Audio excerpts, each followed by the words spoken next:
大家我叫希哥，今次我同阿 Sam 哥一齊拍呢個啟德旅遊景點嘅影片，係一套犀利嘅電影嚟嘅。不過你講一下。受到阿希哥嘅邀請去拍呢條片，大家多多支持我哋今日嘅5個鐘嘅活動。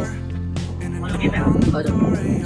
OK， 我今次會介紹嘅係啟德體育園嘅呢個啟德體育園啦，而家最靚嘅圓形氹氹，我都係唔知乜嘢嘅項目嘅體育館已經終於起成啦。咁第一個景點就係嗰個啟德體育園啦，就係佔於九龍嘅前啟德嘅機場得嘅停機西部，記得以前啟德嘅機場嚟嘅。咁上啟德隧道啊、城啟道啊，同啲西連接咗碼頭角啊，即係總面積嘅地約啦係28公里嘅。咁整個項目嘅招資咧就係319億港元，係位於全球第2嘅體育園區，都係比日本嘅體育園仲更加高。呢個園區咧即係體育園咧，係位於美，即係佢首次係於美國嘅4000億嘅體育園喺多方嘅體育場嚟打超最大規模嘅體育館啦。如果比一般嘅本地咩商場都係大嘅。啟德體育園咧就係2019年4月7日開始人3年竣工。後來因為呢個物資短缺啊，即係個資源做唔到啦。希望政府可以加快進度，起多啲新景點，因為而家香港真係人手不足。咁我哋應該2024年就做咁，2022年3月1日就舉行呢個閉幕典禮，正式投入使用。啟德嘅宗旨咧就希望興建香港最世界嘅頂級體育嘅設施，全國運動員體育旅遊啦，舉辦體育盛事。而家好出名嘅張家朗都喺度比賽緊㗎，支持張家朗多謝大家，同埋讓本地嘅運動員咧喺比賽期間咧可以係欣賞呢個環境啊，個冷靜下同寧靜啲，等嗰個比賽有心機可以更加努力。我身為 P1 分子，我都支持體育運動嘅，但係我估計啦，我唔係做體育科，即係純粹我幫大家問，我知道運動好辛苦，大家支持下啫。希望張家朗嘅衛視運動員一齊努力，係嘛？建設更好嘅香港旅遊運動體育發展。我主要就七人籃球賽，睇到嘅七人籃球賽咧，我哋都有份黃克競都有份去嘅。咁我哋黃克競，因為我哋個個人主任跟住就帶咗佢哋去睇七人籃球賽，我都冇辦，因為希哥真係唔得閒，所以就係咁啦。希望我哋陣間會帶出第2個景點就係零售館嘅123啊！相信每個位觀眾有深刻嘅印象。希望大家多多支持訂閱我嘅頻道，希望我得到20萬個訂閱，20個訂閱至到50萬。好，多謝希哥支持嘅粉絲，好，陣間見。好，希哥又大團啦！今次第2次我哋會去呢個啟德零售館1號2號，係最大型嘅1棟6層，有呢個永安百貨旗下嘅 FOEON 嘅超市地下店樓。咁我而家希哥大團 ，Let's go， 跟住我行啦。橙色嘅鴨仔啦，而家香港新咗個鴨仔嘅活動，好期待。跟住喺呢度有雪櫃啦，同埋雪糕。我哋頭先咧就買咗呢啲雪糕翻嚟食，希哥買咗一個伯爵茶，而Sam 哥就買咗一個朱古力雪糕，係好好食嘅。不過價錢係稍微貴咗少少。我食過之後個雪糕咧，個茶咧係好重茶味嘅，係一啲唔錯嘅濃度，令我覺得好好食。跟住我食過呢啲茶嘅雪糕咧，令我份人就好嘅精神嘅。因為唔食茶咧，希哥就對眼冇咁精神，我就想瞓覺，好攰。我尋晚先至上完元芳，好攰。跟住希哥就去咗呢個嘅鋪頭啦。咁呢啲鋪頭咧，我就去咗好多地方參觀。咁呢個咧就好出名嘅女裝啦，亦都係好有森林特色 feel 嘅。而希哥好中意㗎。頭先呢個鏡頭咧佢揸得唔係好好啊，所以我盡力啦。希哥大團啦，咁跟住就嚟跑去行下啦。跟住就見到一個好靚嘅商場廣場，哇！好似成個內地廣場咁靚啊！如果希哥住喺度真係好開心㗎，真係㗎。不過真係我發夢冇意思嘅，其實都係，因為交通咁方便，其實有冒險樂園啦，有好多嘢可以玩下，有唔同嘅，佢最出名呢度有特嘅保齡球場，陣間試下玩下先。跟住希哥就去咗玩呢個 Switch 2嘅。我買咗呢個 Nintendo Switch 2啦。希哥仲介紹咗添，個手掣係好似唔知咪冇，可能冇介紹咯。我等陣到時拍片俾你睇下。呢一個咧就係任天堂全新嘅啟德零售店新起嘅任天堂 Switch 2嘅鋪頭。不過太多嘢，咁我就唔詳細講啦，就拍攝啦。先拍咗零售館2，跟住就而家拍埋零售館1啦。咁跟住希哥我就講下呢個美食廣場啦。呢個美食廣場係好特別嘅，係特別有特色嘅。咁我哋劇本之中咧，我哋希哥好似揸劇本係做呢份功課，加上我有啲好難嘅體驗，我哋點樣去做？因為我哋要做評論係唔容易嘅，所以多多支持下我哋啦。咁我哋有例如中式合璧嘅菜啊，包括韓國菜、泰國，希望大家最中意食嘅嘢都可以喺度食。我哋先拍嘢食，跟住我哋喺保齡球場1號嗰度玩下。跟住我哋係打保齡球啦，跟住Sam 哥咧就打保齡球，但係咧佢係一個保齡球之王嚟嘅。打保齡球咧好多勝算嘅。希哥而家我都碌緊保齡球啦，不過碌咗落街，唔知各位觀眾有冇呢個親身經歷咧？咁有分數睇嘅，不過分數我哋自己再公佈俾你睇下。我學咗全新嘅碌保齡球方式。不過係要彎低腰少少，跟住就係咁啦。跟住Sam 哥就碌啦，嗱碌咗幾突，好犀利佢，唔知係咪參加運動比賽，好咩保齡球錦標賽，唔知關於乜嘢啦，就攞咁高成績啦。最後嘅分數我哋就係咁啦。我係呢個有分藍色、紅色嘅，我應該第2個。我將我爆旋陀咁樣 shoot 啊！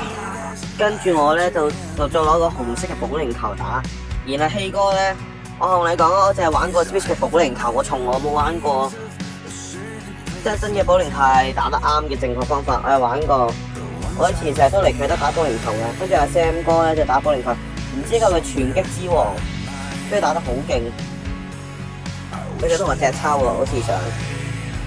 咁你希哥如果長期打保齡球好攰嘅，加上我又唔唞咧。我同你講玩到好喘氣嘅，呢個係一個好全新嘅運動，即係令到好多人可以減壓肥啊做運動。不過價錢方面咧，希哥就覺得係即係35蚊嚟講係好平噶啦。嘅價錢方面，包埋個保齡球，咁我哋計埋都係78蚊一個，即係佢加埋10蚊對鞋，咁其實唔知30蚊定40蚊個啦。跟住佢就直接加埋對鞋已經唔收錢的話係好平嘅，即係好適合俾家大細玩嘅。然後希哥因為要做功課，先會拍一個特別嘅片段俾大家睇下。所以今日生日雖然係啲攰嘅，但係冇嘢做，我哋拍攝嘅。然後我哋，因為我中意啟德嘅原因，因為好多人可以玩下，有時做下唔同類型嘅運動，有時都幾開心。好過喺屋企時冇乜精神，想做乜做乜。唔係有 AI 技術。希望希哥遲啲可以學多啲 AI 嘅剪輯片段，觀眾收看，就係咁樣。呢一個保齡球咧，係啟德首開嘅大型嘅館嚟嘅，聽講好出名，亦都係保齡球好受大家歡迎嘅運動。雖然希哥都會有挑戰，但係Sam 哥都唔放棄。佢之前喺冒險樂園同我練過隻抽噶啦，所以冇問題。打保齡球都係一小意思。咁我哋之後陣間我哋就會介紹下一個景點，就係呢個第3嘅啟德零售館啦。咁希望令觀眾你哋開心啲睇得。今次希哥首次搞呢個行團咧，希哥就去咗呢個零售館3號啦，係冇咩好睇嘅，因為全部都係日常生活用品啦。我哋見到咧都係啲名貴小店，跟住其他全部都係普通茶餐廳，都見過啦。呢係分店添，仲有咧希哥今日成日都唔知對眼好攰啊，行咗成日個鐘頭，因為我哋行成幾個鐘噶啦，已經行咗成，所以係特別攰。跟住我哋行上去1樓、2樓，發現冇咩好睇，都係嗰啲咩補習社啊、英文嗰啲教室啊，仲有餐廳多咯，但係冇乜即係買睇手袋嗰啲係最少嘅，同埋佢冇咩玩樂，好少，即係上到都係食嘢啊、商店、藥房。我諗第3個零售館主要都係買嚟生活用品同埋飲食多啊，所以成日都係咁。阿希哥非常之肚餓，阿 Sam 哥都話好肚餓，跟住我哋就去一間餐廳食啲嘢。咁我哋已經去餐廳食啲嘢先啦。好，去咗一個餐廳食咗一個炸雞嗰啲同薯條啦，嗰啲骨啦，但幾好食嘅，薯條又甜酸酸甜甜，又特別小食啦，又好食啦，有呢個雞翼撈麵好食啲嘅，唔差。呢個車站廣場其實好多特別嘅地方去睇下嘅。然後希哥想挑戰呢個神明神聖嘅景點，跟住阿 Sam 哥因為全程都要揸住個 cam 係好辛苦嘅，因為點解揸住隻 cam 呢？你係今日香港嘅31度至32度，全程好熱，我熱到好似咩外國嗰啲熱海啊，好勁㗎，分分鐘隻鏡會中暑，所以我都叫阿 Sam 哥買多啲水。如果觀眾想出街，如果個天氣熱，記得帶多啲水啦，因為希哥想提醒你哋，因為好機會熱㗎，唔係有機會你哋唔飲水咧，係有機會暈低㗎，所以有啲飲啲水。而家我都飲多啲水啊，我都驚口渴啊，而我都，因為大家都好容易會中暑噶，呢樣真係唔講笑。而家香港做地盤嗰啲全部都好機會中暑啊。咁我哋而家繼續行啦，咁我哋行到入 Pokemon 嘅位啦，跟住我哋就行到個商場裏邊啦。行到裏邊之後，希哥就發現好多衫啊、名牌袋啊，好受歡迎噶，香港兒女真係好受歡迎噶，好 nice 嘅。幾靚啊！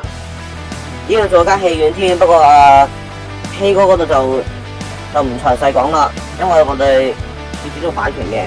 咁我哋同埋上面嗰個都唔影咁多啦，因為我哋主要嘅目的係影5分鐘啫，但係最主要嘅目的係我哋係理解到真正嘅過程點樣合作，即係最大問題。